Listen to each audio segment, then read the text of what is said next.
Hey guys, and welcome to the tutorial series for the Animal Behavior Kit. In this video, we'll be taking a look at the swimming animals. And we're going to be taking a look at how to set up the bounds for the fish, how to use solo or group or BOID swimming, how to use the post process that makes it look like we're underwater, and how to use a Nav Mesh modifier that makes it unlikely that ground animals are going to be going under the water. If we go ahead and jump into Unreal, if you've been following again in order, the last video we looked at how to set up our birds, and you can see here that we have a bunch of birds.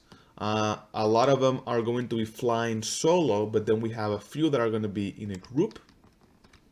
And if I hit play here, they're just going to be flying all over the place, as you can see here. This video, obviously, we're going to be looking at the fish.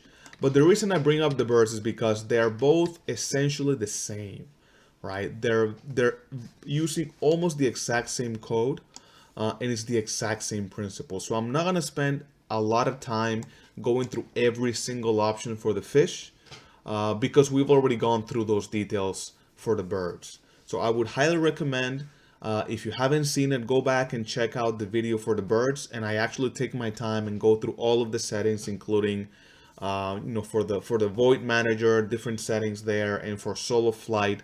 So the solo flight and the solo swim are going to be very, very similar. There's going to be only a few differences, and I'm going to spend time on those differences there, just to make sure that we don't spend too much time going through the exact same material. So all right, so let's go ahead and start. We're gonna we have a little lake here, and we're going to populate this lake with fish, right? So go into Animal Behavior Kit. That's the top level folder. We're going to Blueprints, AI, Actors, Swimming AI, and the first thing we'll do is we need to define the bounding box for the fish, right? The fish don't really know what water is, right? This is just a plane, as you can see here.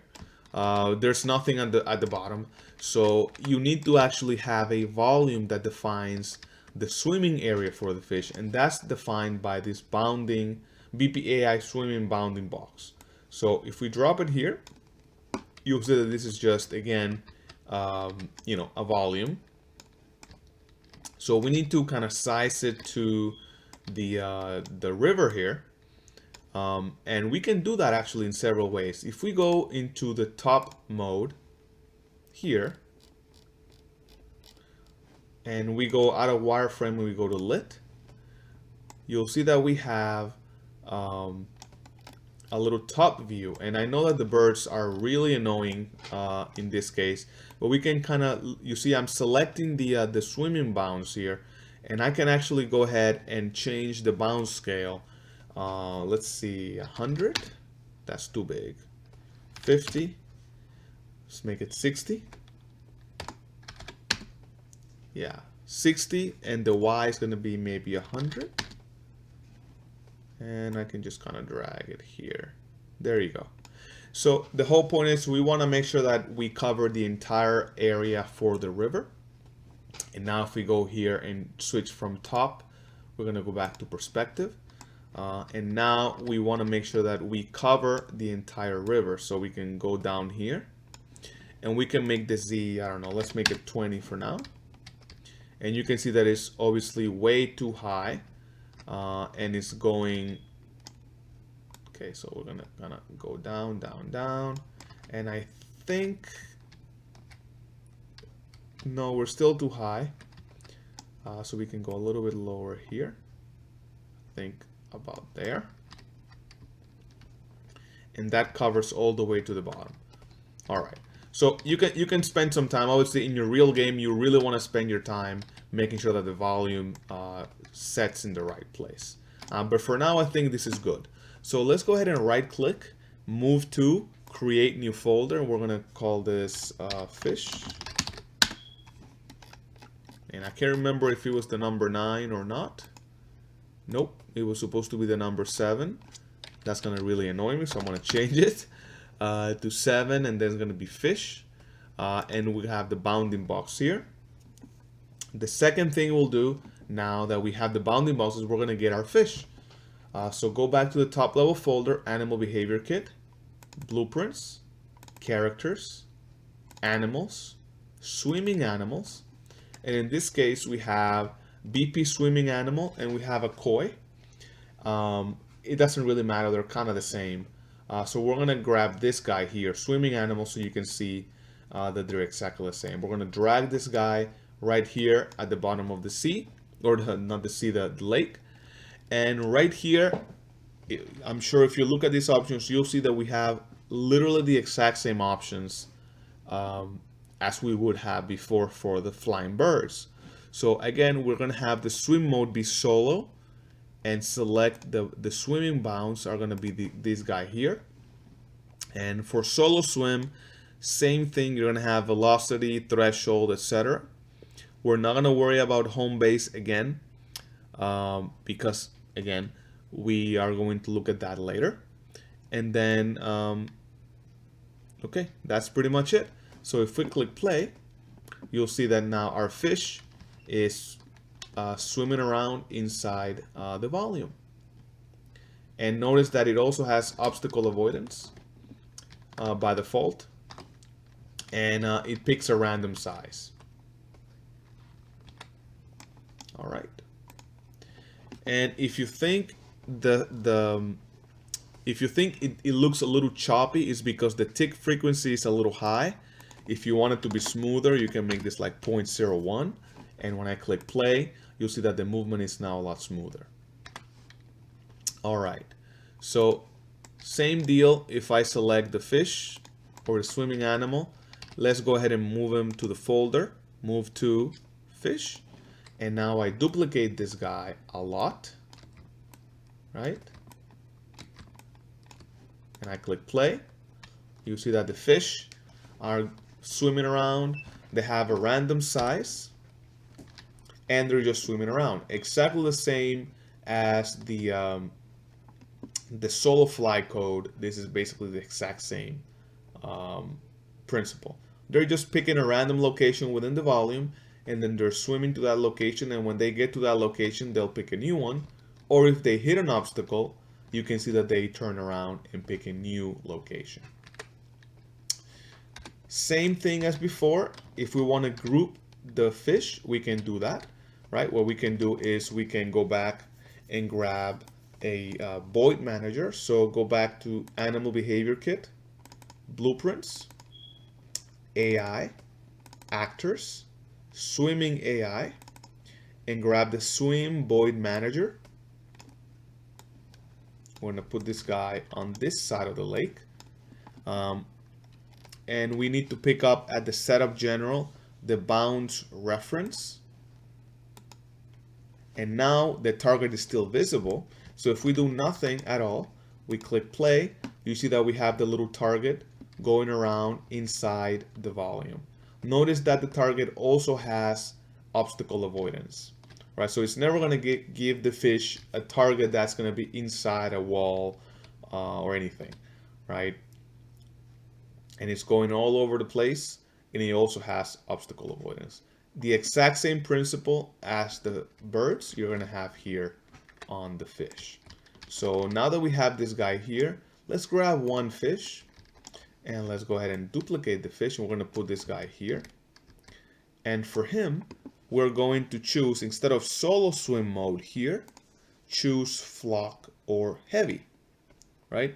And then under components, you see that we have a component called comp_swim BOID. Same thing as before. Pick up a reference to the swim BOID manager. And now, when we press play, we know that we see that this fish here is swimming towards that goal.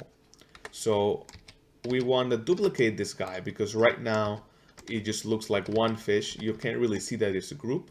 So we're going to go ahead and duplicate him here, here, here, and grab the last three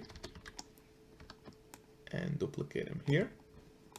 And now we press play and we see that these fish are all kind of flying towards that goal together.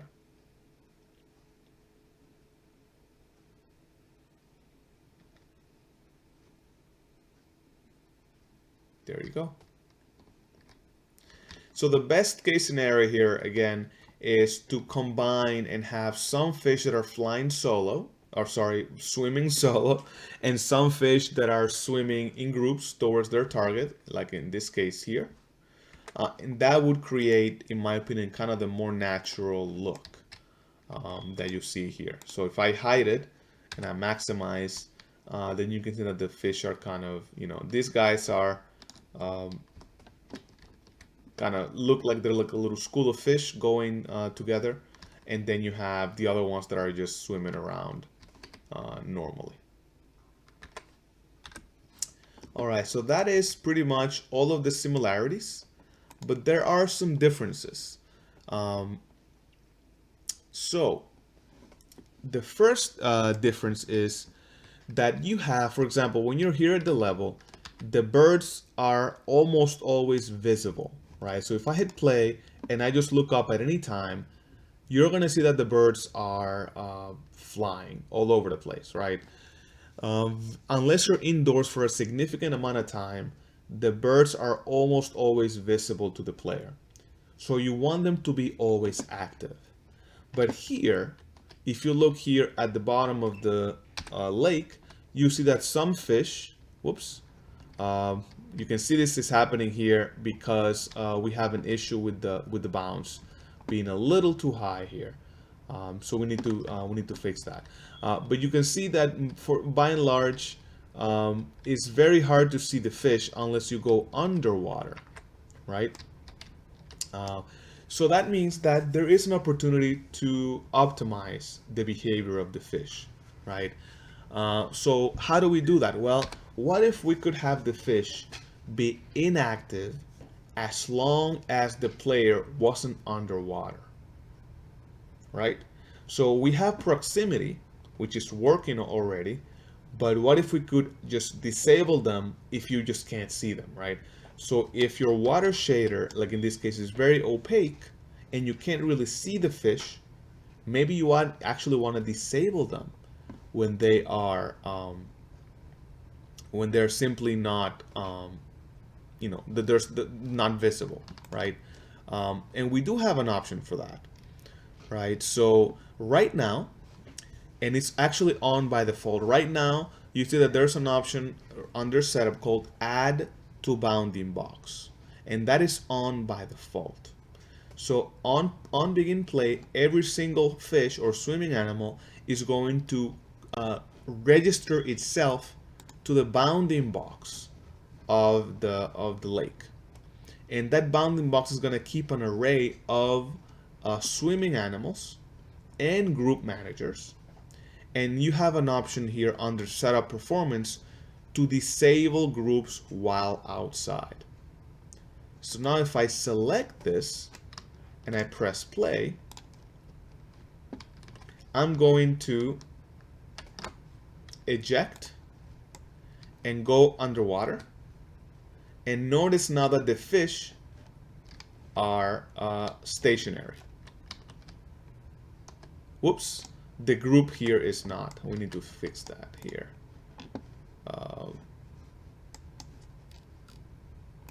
The swim BOID manager here. Let's move it to fish. Oh, in this case, you have to add them manually. So we need to go to the bounds again.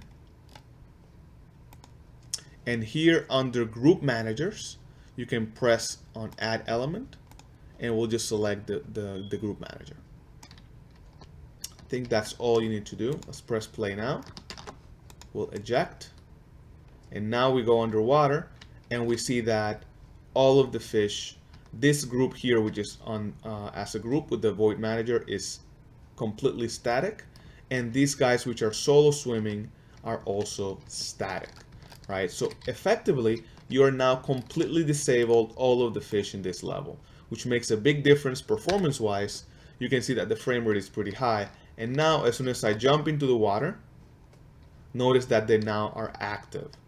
So the bounding volume that is used for the fish is basically now used as a trigger for the player. So every time a player jumps into the water, the fish will activate, and now they're swimming. And as soon as I leave,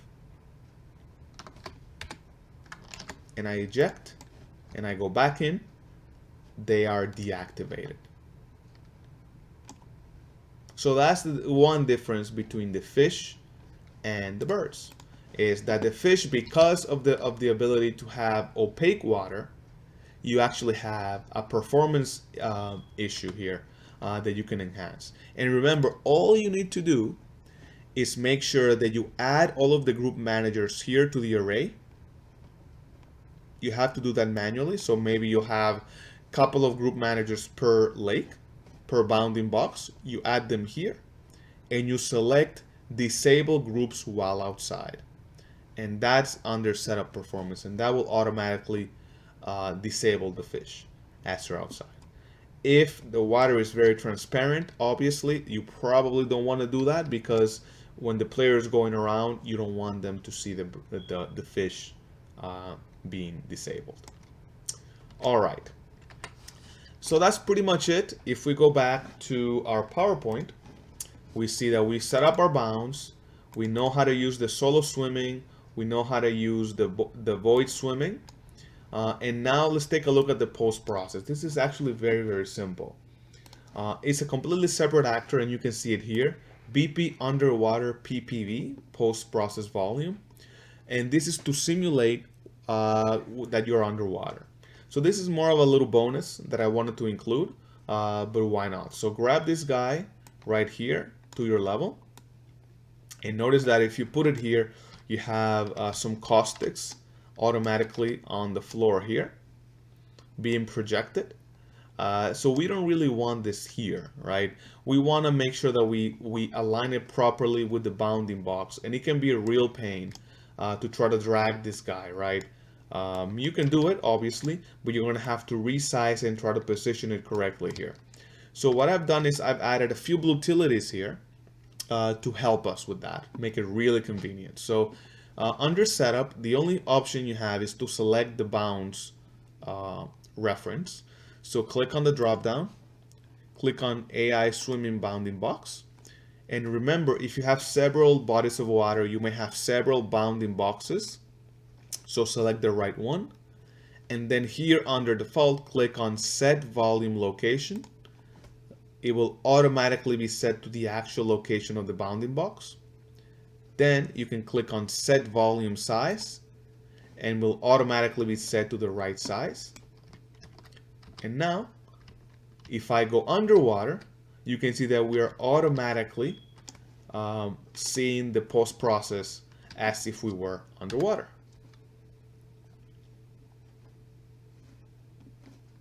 And if we go outside, nothing happens. If we go inside, notice that now we have this little post process.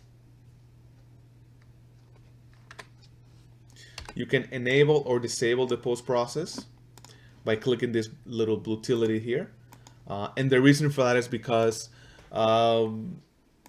this is nice for gameplay purposes, but if you're trying to like align fish, for example, or do something, because of the distortion, it can be really, really painful.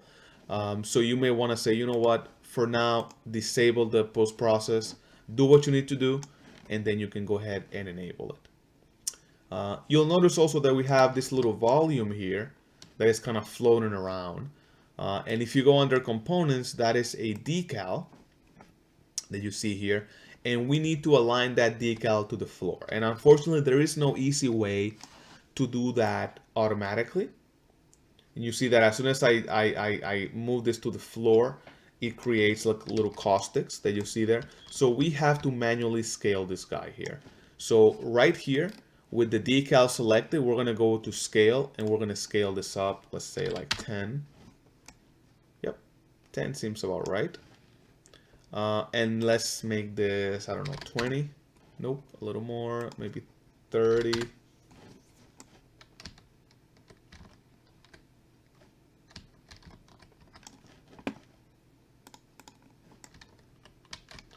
We can bring this guy a little bit higher. 40. There you go.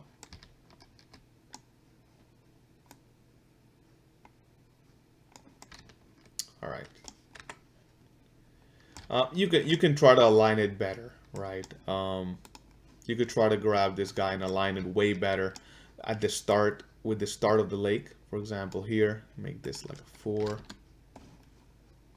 And there you go. I'm not gonna spend too much time here, but you get the point. Now if I click play and I go underwater, notice that now we have some nice little caustic effects at the floor. It's just the decal that moves around. And notice that we're not seeing the post-process. We better go back and click on toggle post-process. Whoops, there you go. And now we get the full effect of the caustics and the darkening of the environment. So let's go ahead and move this guy to fish, to the fish folder. Click on save all. And I think we are all set. So now, when we go underwater, the fish will activate only when we're underwater. We have the caustics effect that you can see there, which also reflects on the fish. And you can see that the darkening effect makes it look like we're underwater with some of the distortion. So that's just a little bonus that I wanted to include with ABK. You can also go into the blueprint here and change the post-process effect. Maybe this is too exaggerated. So you can definitely go ahead and tone it down a little bit if you want. But that is one option. And lastly, before we go, let's go ahead and turn off the post-process so we can see. If we click P for to look at the nav mesh, we see that we have a nav mesh on the floor right here, all around the level. And here you can see that we have a break. And if you looked at some of the previous videos, this is because we have the nav mesh blockers all around the body of water. But inside the body of water, we still have a nav mesh. So there's still a possibility that somehow, you see this little part here, there's a connection here, that the AI may still come here underwater. So you have to play around with the thickness of these guys here. You can make them thicker, right, by getting the Y scale higher, and you can try to prevent that. But we're also going to try to eliminate the this area here at the bottom of the lake to even prevent the AI from trying to come underneath here. Because what usually happens is, if your AI is here and is trying to go to this side, if it knows that there's a path under the water, it'll just try to brute force its way under the water. And if you can find the way between the blockers, it'll do just that. So we're trying to eliminate that bottom part. And the way we're going to do that is we're going to use a blueprint that we have, which is called a Nav Modifier. So if we go one level up to AI actors, right, where Animal Behavior Kit, Blueprints, AI, and Actors, you see that we have a blueprint called BP Nav Modifier Box. And if we drag this guy to the level, you'll see that wherever I put it in the level, there's like a little red spot here if we're looking at the nav mesh. And that's because wherever we put this guy, we modify the nav mesh to consider this area an obstacle. And you can see that you have a little drop down here for the nav mesh class. An obstacle means that the AI will try to go around it because this is a more expensive area to traverse. It could still go around, it could still go through it if there's no option, but if you can find any other route, it'll do just that. So if I have this obstacle here and it's trying to go from this side to this side, it'll just go around because the green area is cheaper than the red area. So what if we could grab this guy and put it at the bottom of the lake to make sure that all of that area at the bottom of the lake is considered an obstacle by the AI? And just like before, we could make this manual, but I've included a few little utilities here to make our lives easier, right? So under setup, we can grab the swimming bounce and we can click it here under the drop down here. And then we can click on set volume location. And you can see that now we have the volume set to that right location, and then we can click on set volume size. You can see now that we have the volume here, the Nav Mesh modifier, and it is a little curious. You have to kind of move it a little bit for Unreal to update the Nav Mesh. So unfortunately, there is no way of doing this. You'll have to do this manually, because I am teleporting the volume when I click on set volume location. The Nav Mesh itself doesn't update. You recall, even though we moved this here, the red spot was still here. So make sure that you move it and size it, and then you have to manually just grab it, right, and just move it slightly to the bottom, right, or whatever. And you'll see now that the bottom of the lake is red and the rest is green. So that is one more fail-safe to try to make sure that your animals don't come under the lake. And this was a very that was a new feature that I added for the 1.1 release. So if for some reason you're not seeing this option here, make sure that you have the latest update of ABK. Alright guys, I've talked long enough. I think that's pretty much it. If we go back to our little PowerPoint here, we learned how to set up a volume for the fish. We looked at how to do solo swimming and BOID swimming. We looked at the post-process options and how to use the decal to create that little caustics effect. And we looked at the Nav Modifier blueprint, which is allowing us to set the floor of the lake as an obstacle to make sure that the AI doesn't go under the lake. All right, thank you guys so much, and I'll see you in the next video.